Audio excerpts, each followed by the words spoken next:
Hello darlings, and welcome back to Espresso Witching Spells for Self-Care. Now today's episode is going to be a little longer to sort of celebrate the new year. As you know, I've been on hiatus for a week and I've sort of been curating content and thinking about what I want this next year of Sun, Moon, and You to look like. And of course, I want to hear your thoughts on it as well. Leave a comment if there's some more content that you'd like or something that's not really working for you that you can think would be improved. By all means, let me know what's up, babes. I'm here for you. So today we're going to be talking a little bit about self-care. So a lot of people make a lot of money off of self-care. Technically right now I'm one of those. I don't make a lot of money, but I make a little bit.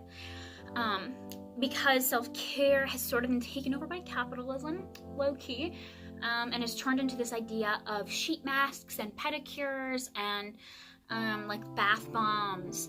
And while those things are nice and they can be pleasurable, I don't think it's fair to say that that's what self-care is about. So I'm going to give you my idea of self-care. Everyone has a different idea. This is my idea.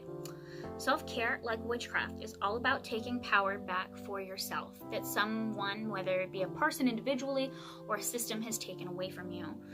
Which is why historically witchcraft has been practiced by more marginalized communities because the world that they're living in has taken a certain amount of power away from them, and so by practicing witchcraft, you're taking that back for yourself. You're saying you don't have that power over me. So today we're going to be talking a little bit about how to take that power back for yourself in 2019.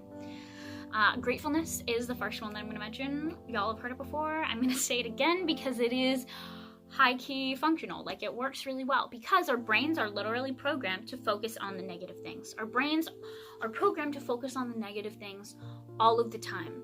And so taking a couple moments a day before you get ready for the day, at the end of the day, to write down 2 or 3 things that you're grateful for, or 2 or 3 things that made you happy throughout the day, is a really powerful thing because you're telling your brain, hey, you're focusing on all these negative things, but here are some positive things. I like these. I want more of these. And it makes it easier for you to focus on those the next time that you do it.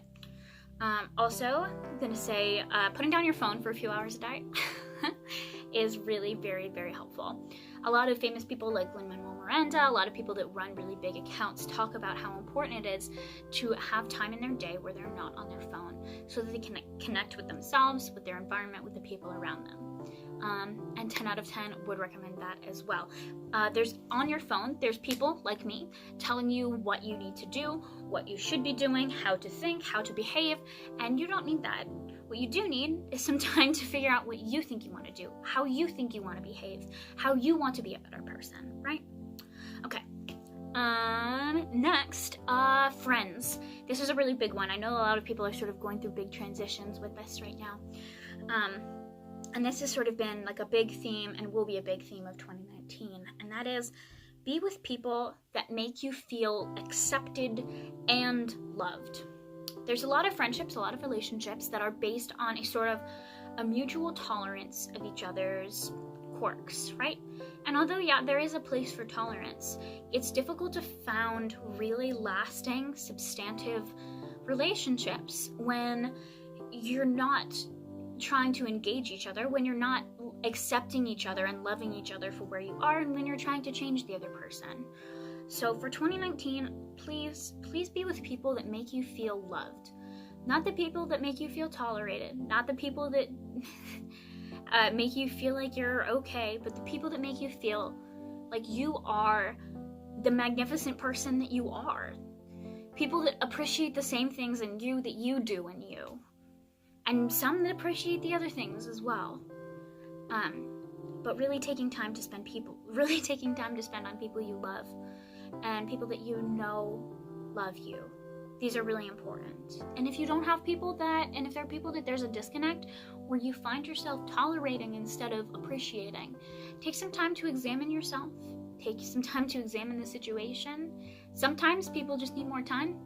And some friendships just have like a certain end date on them. And that's okay, because we're all trying to figure out how to love each other. And no one's gonna get it right.